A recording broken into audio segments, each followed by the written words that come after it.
Bienvenue sur prof.fr, overblog.fr. Aujourd'hui, dans le cadre de l'activité orale, nous allons étudier l'humanisme et la Renaissance. Le mot humanisme désigne, à partir du XIXe siècle, un mouvement artistique et culturel du XVIe siècle, dont la quête est de repenser l'homme et sa place dans le monde, à partir des œuvres de l'Antiquité. Le contexte politique. Alors, expansion de l'autorité royale et un rôle actif en Europe, l'époque de François Ier et Henri II. Surgissement du raffinement de la Renaissance italienne, sous le contraste des guerres d'Italie. Nous avons aussi un déclin et une crise dynastique, puisque les rois François II, Charles IX et Henri III meurent sans héritier. Guerre de religion de 1562 à 1598 qui oppose catholiques et protestants. Réforme et modification.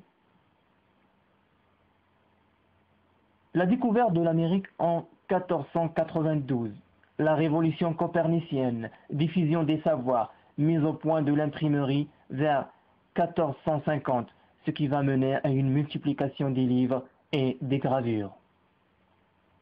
Luther, allemand, puis Calvin, le français, prêchent la réforme de l'Église. Selon Luther et Calvin, l'homme est faible et a besoin de la grâce de Dieu. Donc c'est une manifestation de l'émergence du protestantisme. Les idées de l'humanisme, le souci du texte authentique. Alors, restitution des textes antiques, l'exemple d'Erasme, la redécouverte et la relecture des textes sacrés par le moyen de l'étude et de la traduction, les évangélistes privilégient un rapport direct avec Dieu. La philosophie de l'homme et l'idéal humaniste. La double nature de l'homme, physique et spirituel.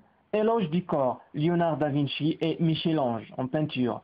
Liberté, esprit, critique, justice et tolérance, ce sont des valeurs nouvelles entraînées par le goût du savoir, réunissent avidité impondérable pour le développement et la connaissance.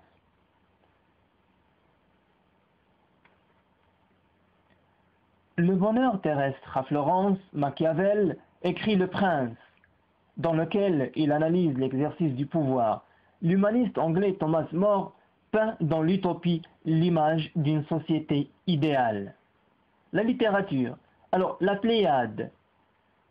C'est un groupe de 7 poètes français de la Renaissance.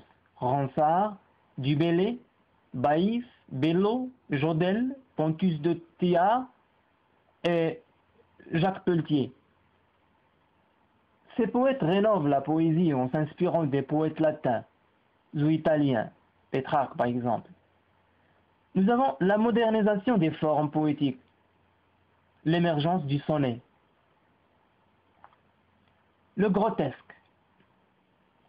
Rabelais ménage sous une forme comique une vive satire des institutions, tribunaux, églises et universités, en faveur des idées nouvelles.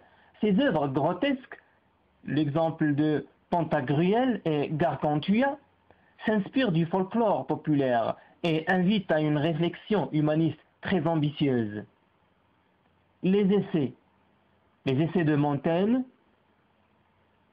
Donc Montaigne entame vers la fin du XVIe siècle le premier pas dans le genre qui se développera vivement au XXe siècle. Dans les essais, il raconte son expérience personnelle, puisqu'il représente la matière de son livre. Ici, un livre de bon fouet, lecteur. Cette phrase clé de Montaigne. Les arts au XVIe siècle.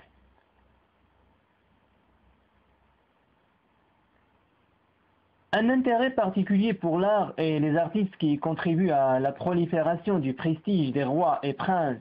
François Ier recourt au service de Léonard da Vinci et le pape Jules II fait travailler Raphaël et Michel-Ange. Beauté et réalité idéalisée. Les artistes aspire à une beauté parfaite, même en transformant le réel. L'humanisme renouvelle les formes et les sujets et accorde un intérêt primordial à l'individu. Fin de cette séance. Ce cours vous a été proposé par prof.fr overblog.fr.